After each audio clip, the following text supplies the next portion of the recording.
అండి మనకు 99% తప్పులు మనం తెలియక చేయమమ్మా, తెలిసే చేస్తాం.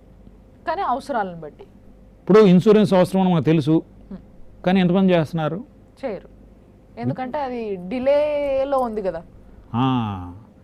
కానీ ఒకటి గుర్తుపెట్టుకోండి, నేను సిన్సియర్గా ఉంటానని మాట ఇవ్వగలను, ప్రేమగా ఉంటానని మాట ఇవ్వగలను, కానీ రేపు బతుకుంటానని మాట ఇవ్వగలనా? నో. కానీ ఫైనాన్షియల్ సెక్యూరిటీ ఇవ్వగలనని మాట ఇవ్వగలను. ఇన్సూరెన్స్ ఒకవేళ ఉన్నా లేకున్నా అది నాకు నా కుటుంబానికి మంచిదని. అది నేను 2 రోజులు ఊరు వెళ్తే మా ఇంట్లో 2,000 ఇచ్చి వెళ్తా, 10 రోజులు ఊరు వెళ్తే 7,000 ఇచ్చి వెళ్తా, 4 రోజులు ఊరు వెళ్తే 20,000 ఇచ్చి వెళ్తా.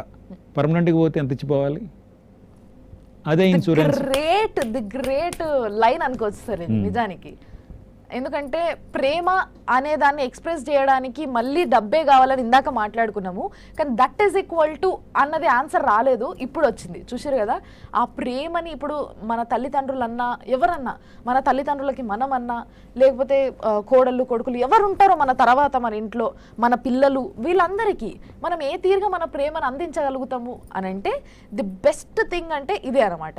మనము ఎప్పుడు పోతామో చెప్పలేము, కానీ మనము ఆదా చేసిన దాంట్లో మనం పాలసీలు తీసుకున్న దాంట్లో, పాలసీలు అంటే ఈ పాలసీ ఆ పాలసీ నాకు తెలియదు, నాకు అవన్నీ సంబంధం లేని విషయాలు, కానీ మనము ఏదైతే ఎన్కేసి మన సెక్యూరిటీ కోసం అని ఏదైతే పెట్టుకున్నామో ముందు ముందు, అది ఆ లాస్ట్ 20 years కోసం, అవి మనం ఉన్నా లేకున్నా అనుభవించకున్నా, అనుభవిస్తే ఓకే హ్యాపీ, మనము హ్యాపీగా ఉన్నట్టే కదా, మనమన్నా సుఖపడ్డాం. లేదు కాదు కూడదు అని అంటే మన నెక్స్ట్ జనరేషన్ అన్నా హ్యాపీగా ఉంటుంది. సో అక్కడ అంతకన్నా మనశ్శాంతి ఉంటుందా ఆ ఆత్మకి? అంతేనా సార్? అంతే అంతే. సో మీరు గుడికి అలవాటు ఉందా మీకు? సార్ తప్పకుండా. గుళ్ళకి వెళ్తే ఎంతసేపు ఉంటారు? కష్టం ఆయన కోసం, పావు గంట అరగంట జనరల్గా. గుళ్ళకి వెళ్ళే ముందు చెప్పులు ఎక్కడ పెడతారు?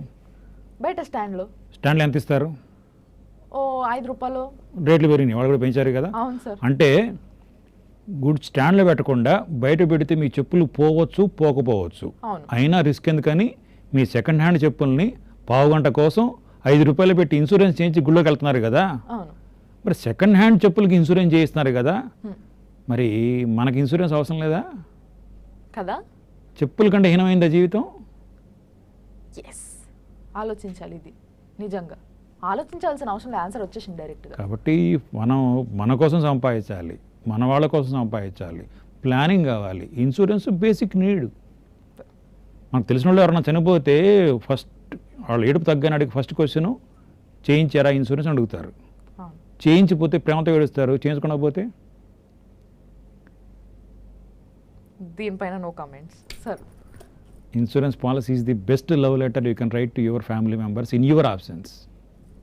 మళ్ళీ ఒక గొప్ప మాట చెప్పారు సార్, ఫ్యామిలీకి లవ్ లెటర్ రాసే ఆపర్చునిటీ మీకు కూడా